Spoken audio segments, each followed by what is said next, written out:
Good morning, everyone. Thank you for joining our July 2024 OC/HMIS user meeting. Please enter your agency name and your name into the chat so we can take attendance.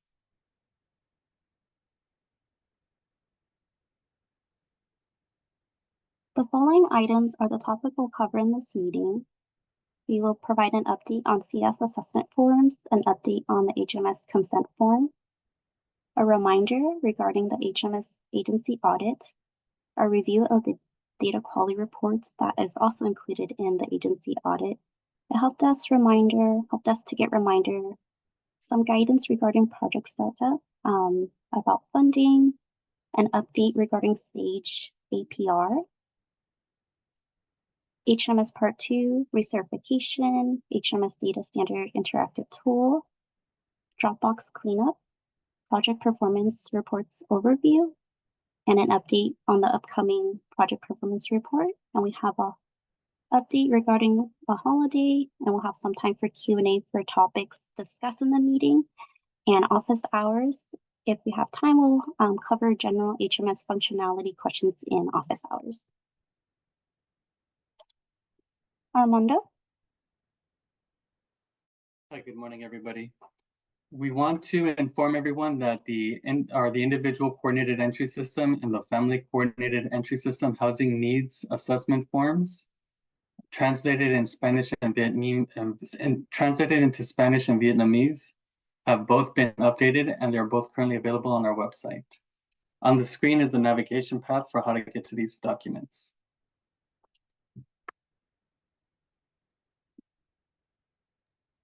Thank you, Armando. And we want to know, we'll be sharing links into the chat, so please feel free to access the forms and other materials in the links we'll share in the chat, and all of this information will also be included in our meeting recap. We also want to inform everyone that there has been a revision to the final page of the HMIS consent to share protected personal information form. The final page has been updated to reflect the current roster of HMIS participating agencies. On the form, you can see how to navigate to this document. And if you should ever want to, at any point in time, pull up the complete list of all entities that are participating in HMIS, on the slide there is a link to where you can find the list of contributing agencies.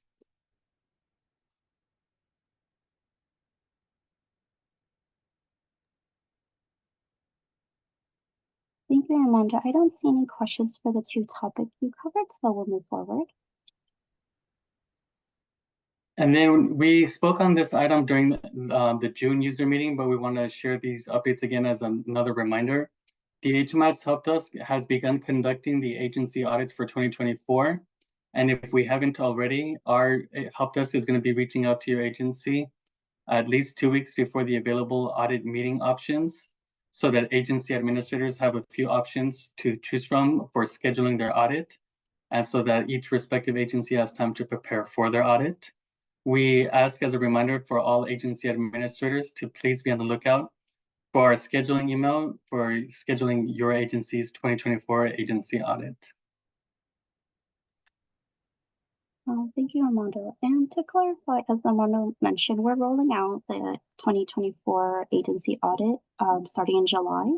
So for any agencies that are scheduled for August, September, and the following months, we will be reaching out 2 weeks prior to provide more context. So for those scheduled in a later month, you'll get an email closer to the month that you're scheduled for an audit.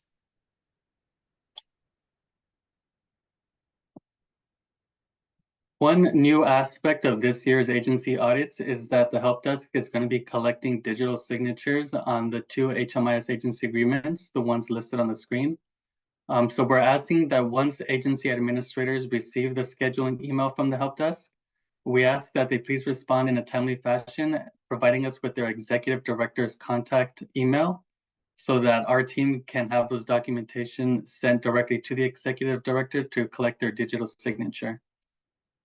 The executive director's signatures are due by the agency's scheduled audit date, unless there are any circumstances that you can let our team know so that we're aware of those circumstances. And then on the right side of the slide, you can see how that change is going to look on the actual audit form.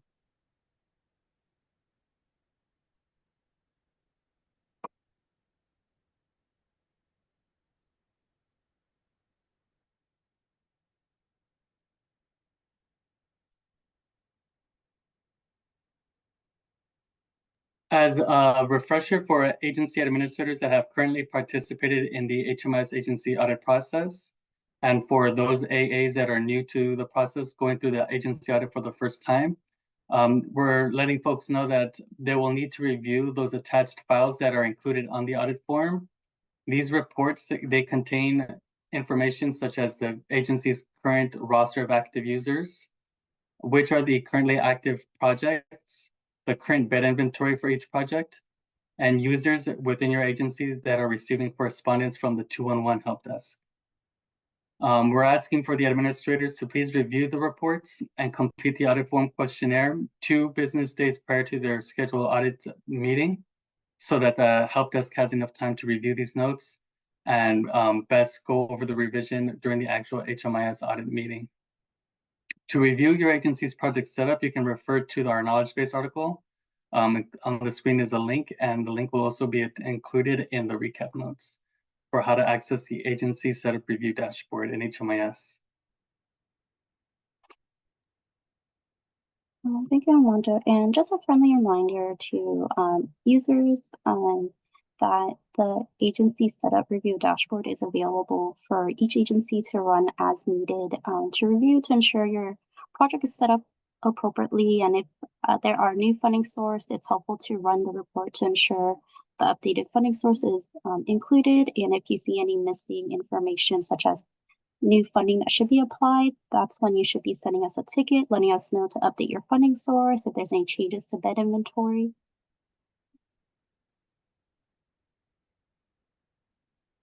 We do have a question about audit schedule. The question is, when do we know our scheduled audit meeting? So as Armando mentioned, we're going to be reaching out to each agency admin and providing some dates that are available for you to pick. So we will ensure to reach out at least 2 weeks prior to give you some options. And from there, you can pick the dates that work best for your schedule. So for those who are scheduled for July, you would have already received an email scheduling for audits in July.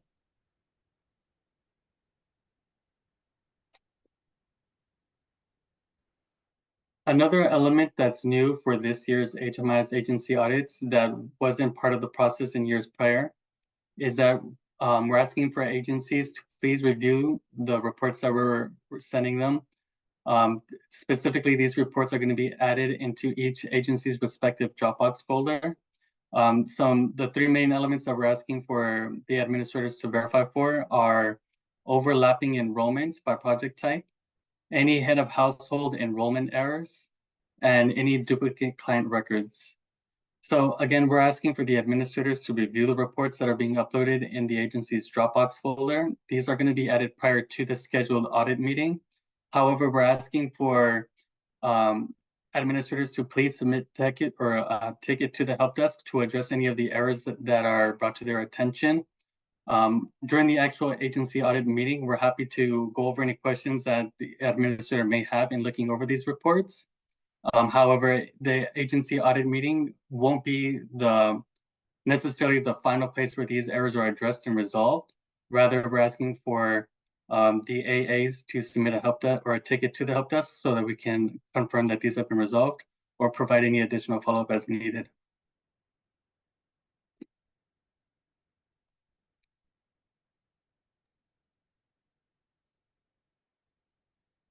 And if there are any AAs that are relatively new to their role or may not be sure how to access the agency's Dropbox folder, we encourage you to submit a ticket to our team, and we can provide you with the links to those KBs so that you can see how to access your Dropbox folder.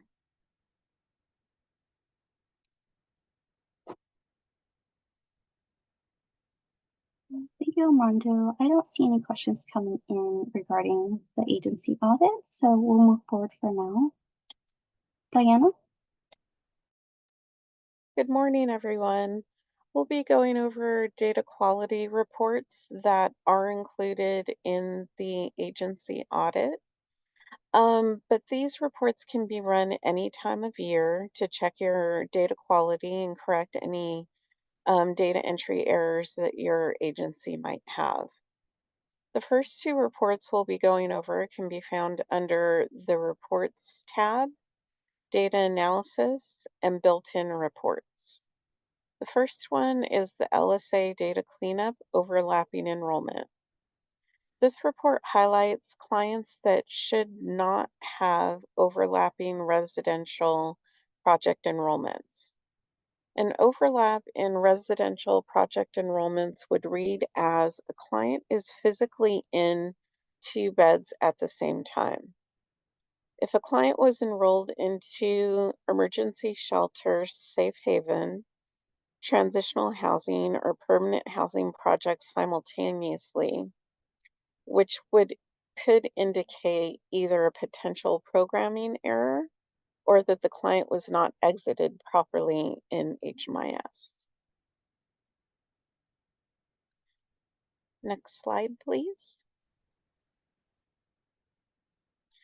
The next report is the LSA Data Cleanup Household and Enrollment Data. This report highlights a number of different issues with households and enrollments, such as households that do not have a head of household. This could happen when a head of household was exited from the program and a new head of household was not assigned. For information on these LSA dashboards, there's a link that I am providing in the chat, which will give you an overview of each report and how you can access those reports in HMIS. Next slide, please.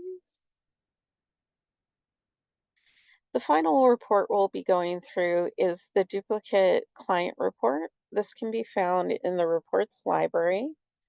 Again, under reports, report library, data quality reports. This report provides a list of potential duplicate client profiles. The list is updated overnight for fresh data every 24 hours. The first step when adding a client profile is to search to see if a client record already exists in HMIS. Multiple client profiles can be created if a user does not search for the client that they are working with. If you find a client profile that should be merged, meaning that there's 2 duplicate client profiles, then please submit a help desk ticket. If you're not the agency's agency administrator, then please submit that to your agency administrator that you've identified a duplicate client profile that needs to be merged.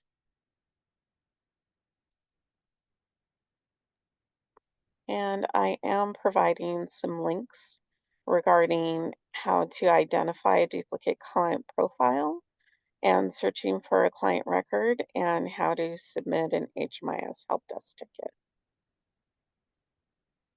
Well, thank you, Diana. Just want to take a quick pause in case there's any questions regarding the report.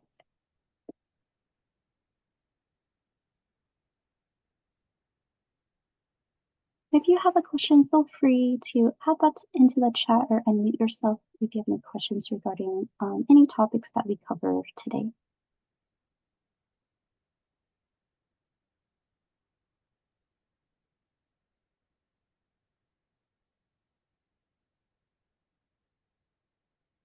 I don't see any questions coming in right now, so we'll go ahead and move forward. And if you do have a question, we can always catch back up in Q&A.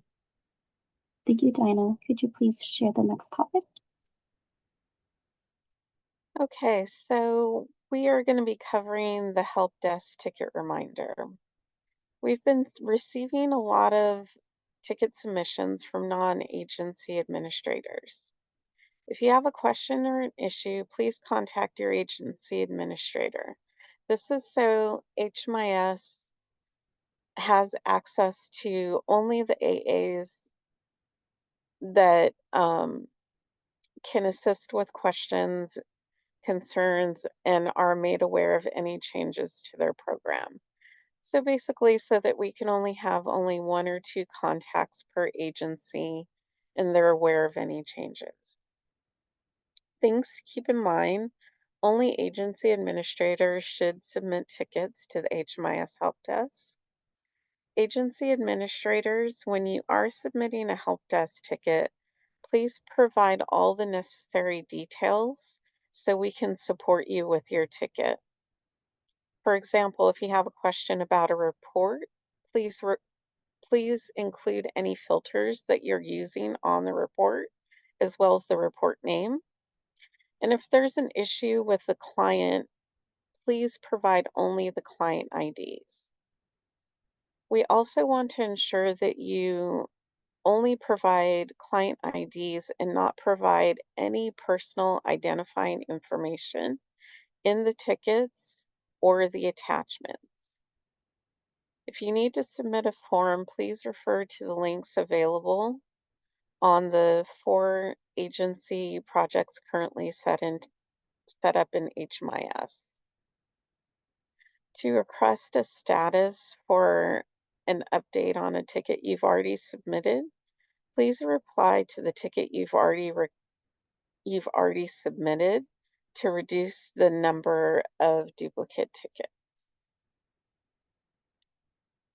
And I am providing links in the chat regarding the topics we covered. Thank you, Diana. And just to clarify, we do have forms that would be helpful for the HMS agency admins to submit, as it provides us all the information we need to set up, such as if there are changes to bed inventory, there is a form to fill out for updates to bed inventory, as well as services and custom fields. On the form, it includes additional details that we need for setup, so it reduces the back and forth in ensuring that everything is set up properly. So you can let us know for services, what type of service is it, and if there's additional tracking that's required for that service. So please do use the forms so that it can provide us all the information needed to support your agency.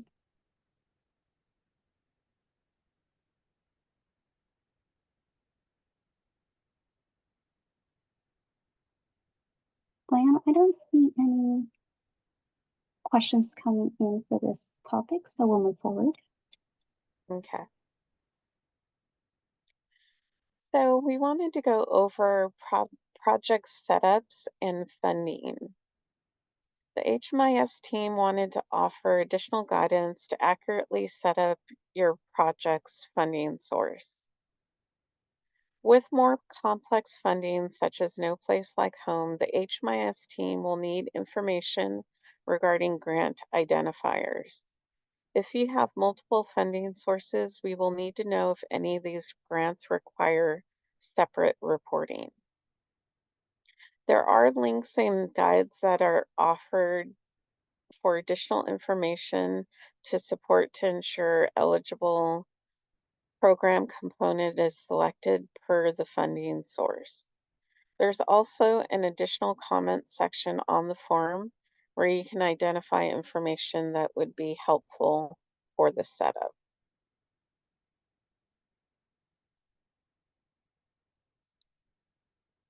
Next slide, please. So we wanted to go over sort of this table where we are identifying different funding sources. So as you can see on the left-hand side, we have the continuum of care. The program components are permanent supportive housing, rapid rehousing, transitional housing, HMIS, and CES. The eligible costs or project activities includes leasing costs, rental assistant costs, and supportive services costs. For the Emergency Solution Grants Program, the program components are street outreach, emergency shelter, homeless prevention, and rapid rehousing. For eligible costs and project activities, we have an example for street outreach. Eligible costs would include engagement, case management, emergency health and mental health services, transportation, and services for special populations. Then finally, we have AB 977, which includes BCSH and HCD funding. These include things such as housing, disability, income advocacy program. And you can read through all of those different funding sources, such as No Place Like Home, behavioral health bridge housing, encampment resolution, things like that.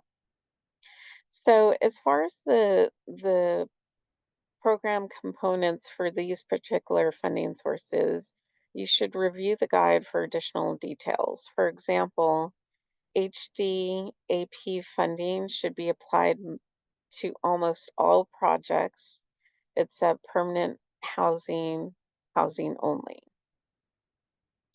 And then for eligible costs and project activities, we have an example. For rapid rehousing, eligible activities include short-term or medium-term rental assistance and/or housing relocation and stabilization services. For permanent supportive housing, eligible activities include long-term housing for people with disabilities and supportive services. As we know, funding can be a little verbose and can have a lot of different intricacies to it. We are providing links in the chat, but we also will expand on the different funding sources and information regarding all the different types in our meeting minutes. And of course, if you have any questions regarding a project setup and you aren't sure how to identify the funding, you can submit a help desk ticket to us or provide notes in the additional comments section that we covered in the previous slide. Thank you, Diana. I'm just going to take a quick pause in case there's any questions regarding funding. As Diana mentioned, we do encourage agency admins to review the guides to ensure that projects are set up appropriately, and the HMS team is also here to support. So if you have any questions, we can provide additional information and further discuss to ensure the project is set up appropriately. As Diana mentioned, AB 977, the funding that are listed on this table are just the common ones that we see in our COC, but in the guide, there are additional funding that falls under the AB 977 compliance guide. Something that's unique about the AB 977 compared to other funding is that there is a requirement to include the grant identifier, and in the guide, it also provides guidance on how to provide the information to our HMS help desk so that we can set up the project funding appropriately. And we can also support with reaching out and confirming that information with your agency when you select the funding that falls under AB 977.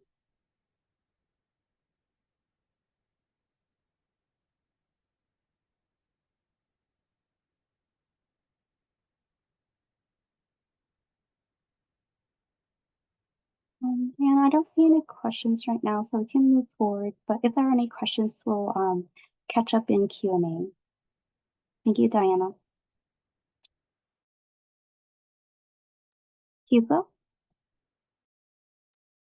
Good morning, everyone. Today I'll begin by talking about the SAGE APR. As of June 1st, 2024, HUD will require that all APR submitted in SAGE to include the program eligibility form. This form uses the information uploaded in the APR CSV from question 15, living situation. Since Continuum of Care Youth Homelessness Demonstration Program, Special Notice of Funding Opportunity funded projects can only provide housing and services to clients who are experiencing homelessness as defined by HUD. The new program eligibility form is meant to provide a prior explanation stating how client eligibility was determined for clients not experiencing homelessness. More information about this topic can be found at the following link. Next slide, please. The form will display the total number of adults and heads of household for each living situation grouping reported in the APR CSV. For those coming from non-homeless situations, an explanation must be provided indicating how persons entering the project were determined eligible and documented as homeless. SAGE identifies where information is required to be completed by presenting a text box in the documentation column of the form. Please keep in mind that personally identifiable information should never be communicated in SAGE. The image below shows what the program eligibility form would look like for end users. Next slide, please. The table provides information on the response requirements needed. This question is not to verify documentation on all participants, but rather to clarify eligibility of persons who enter from situations where eligibility is not obvious.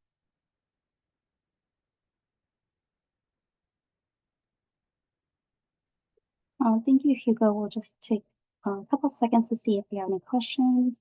Again, the SAGE guide is also included in the chat.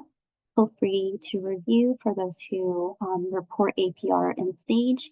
It's helpful to go ahead and review the updated guide. As Hugo mentioned, the eligibility form is a new feature for this year's reporting and would be required if any participants don't fall under the homeless situation category. If they fall into the other category, SAGE will require an explanation added.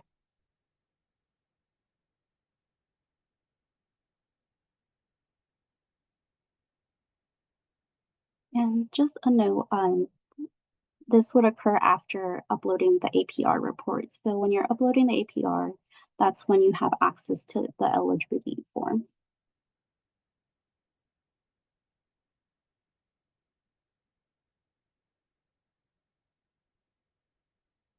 Hugo, I don't see any questions coming in right now, so we'll go ahead and move forward. HMIS Part 2 recertification. The 2024 recertification schedule has been updated and will take place this summer for users who are added between the dates of June 1st, 2023 and December 31st, 2023. Agency administrators must submit the 2024 HMIS Part 2 recertification form for their users by August 30th to avoid having their accounts locked until the recertification period is complete.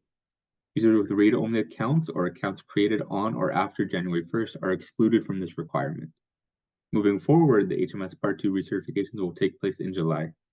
Recertifications will resume the following year, 2025, for all users. Agency administrators can run the Agency Active Users Report to review active users at their agency as needed, and this can be found by navigating to Data Analysis, User Management, Agency Active Users. Thank you, Hugo. And the HMS Help Desk will also be supporting with sending out a list of all the users that would be included in this requirement.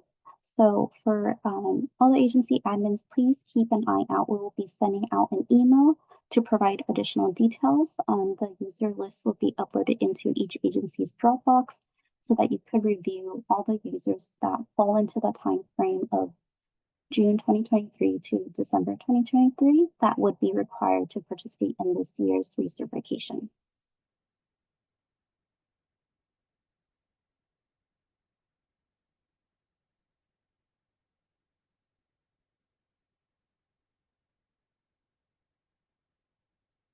Thank you, Hugo. I don't see any questions. So thank you, and we'll move forward.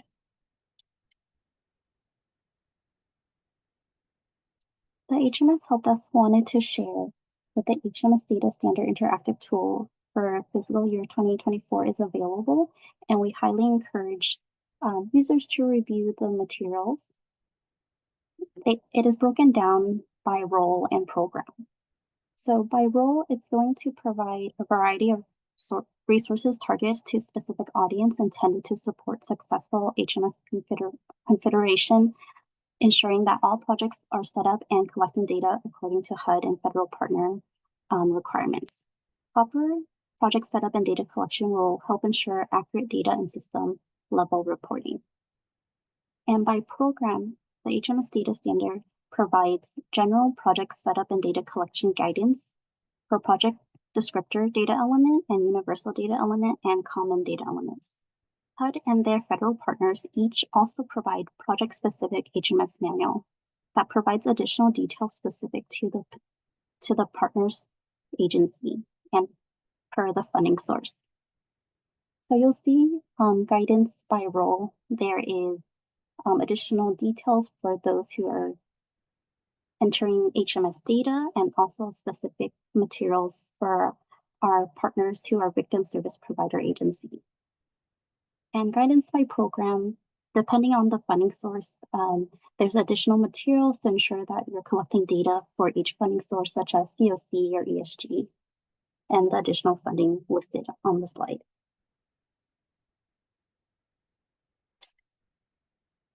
And here's an example of what that tool looks like, the guidance by role.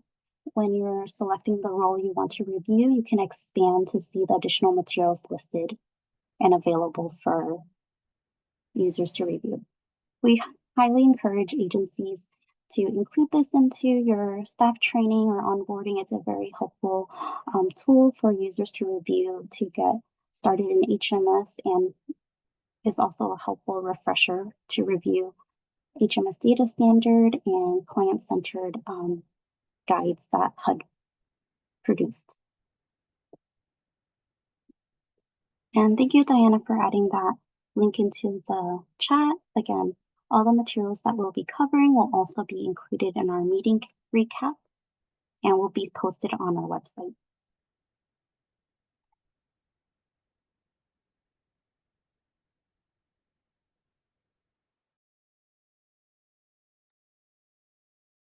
I don't see any questions, so I'll move forward for now.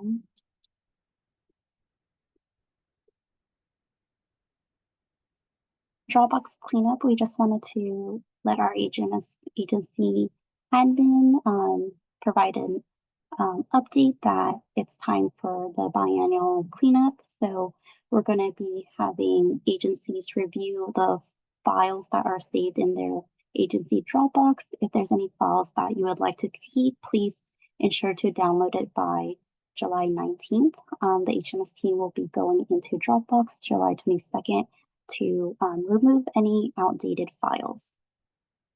Thank you all in advance for your support, and please ensure to download files you want to keep.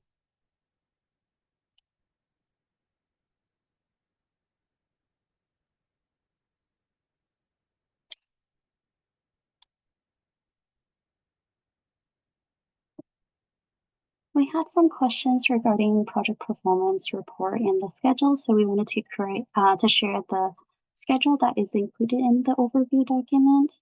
So each project type is reported twice a year, and you can see the schedule listed. You'll see that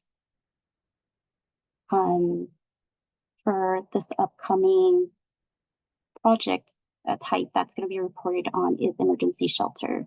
So it's going to be published in July, and the reporting period is listed underneath, which is May 1st to April 30th.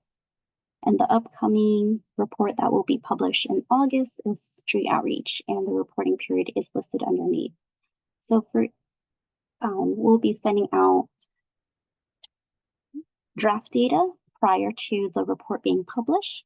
So for emergency shelter, agencies that have emergency shelter would have received draft data in June to review, and the final published report will be published on our site in July.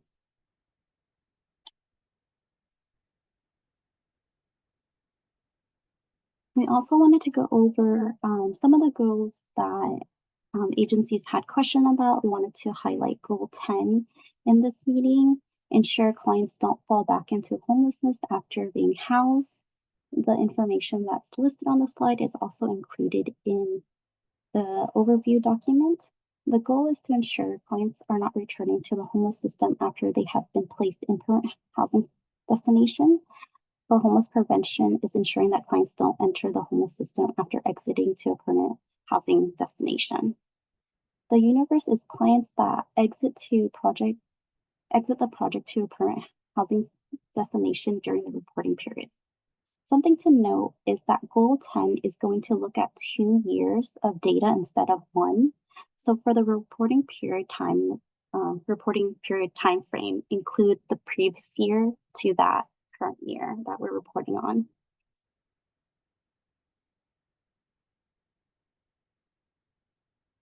And clients are only included in this measure if they exit to a PH destination. Clients are considered returning to the system if they are enrolled in any project type included in the PPR, such as street outreach, transitional housing, rapid rehousing, PH and other PH projects, excluding homeless prevention, at least 15 days after the current housing exit.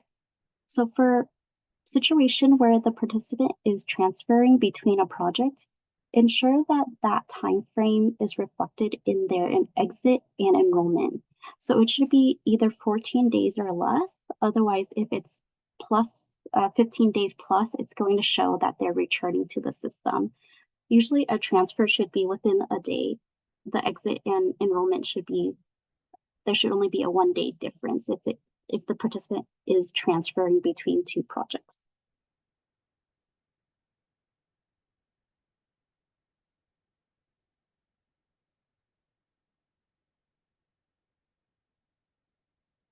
And also wanted to include a friendly reminder that the HMS team will only be sending Goal 5 and Goal 10 data into the agency's Dropbox to review, as these two goals require additional processing outside of Clarity.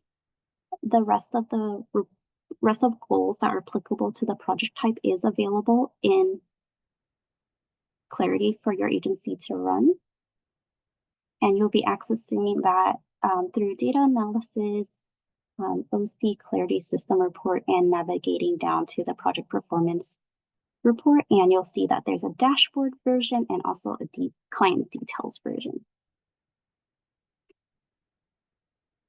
We do have a question in the chat. Can you provide more information on why there are 2 years of data included in this goal if the other goals are just looking at one? Thank you for your question. Yes, Goal 10 aligns with HUD's system performance measure reporting, and it looks at 2 years to ensure that the participant is stabilized in housing. So ensuring that when they exit that their housing situation is stabilized for those 2 years. Erin, if you're available and would like to provide any additional notes or context, please feel free.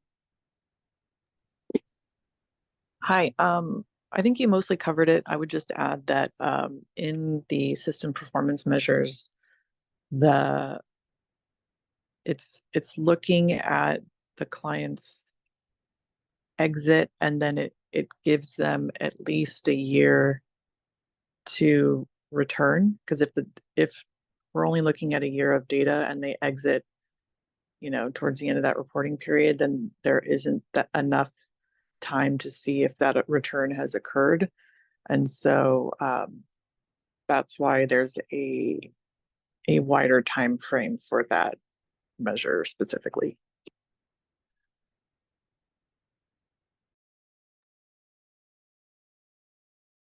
Thank you, Erin. I appreciate your support. And thank you for your question. And we just want to remind agency admins that when draft data is sent out, we do provide information to run your data, and that the draft data for Goal 5 and 10, if applicable to the project type, is available on Dropbox. If you have any questions how to review your data, please don't hesitate to submit a ticket. Our HMIS team will be happy to schedule a call to further to review and discuss your PPR data.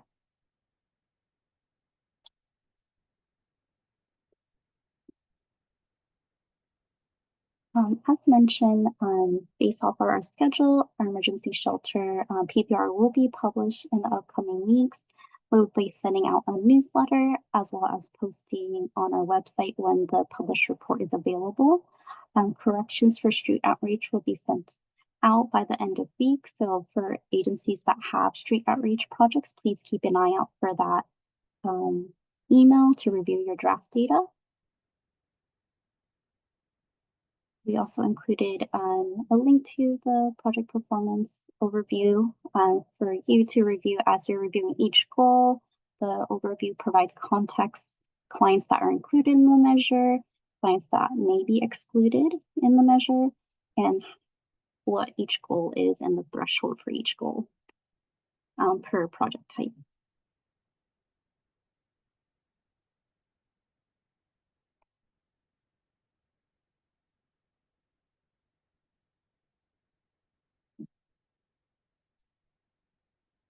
I don't think I see any more questions, so we'll move forward for now. We just wanted to provide a friendly reminder that the HMIS Help Desk will be closed tomorrow, Thursday, July 4th, and we'll be returning back Friday, July 5th, to address any questions that are submitted through our HMIS Help Desk.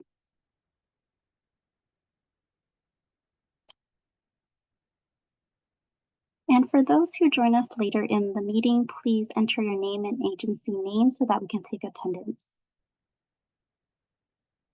So we do have some time for Q&A for any topic covered in this meeting. Please feel free to add your question to the chat or feel free to unmute yourself.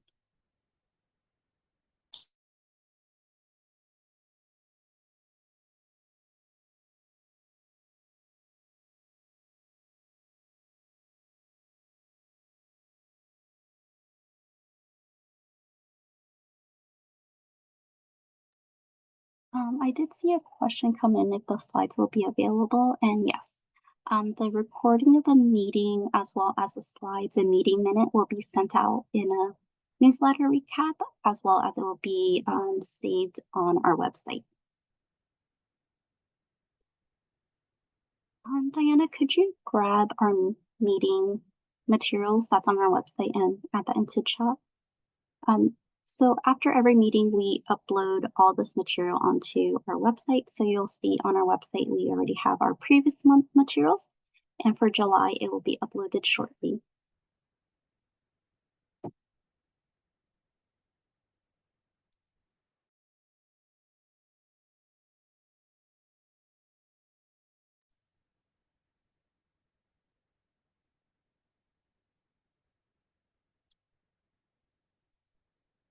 I don't see any questions coming in, so I just want to thank you all for joining us. Please have a great day, and we'll see you at our next meeting, August 7th. Thank you. Bye, everyone. Happy 4th of July. Thank you. Happy 4th of July.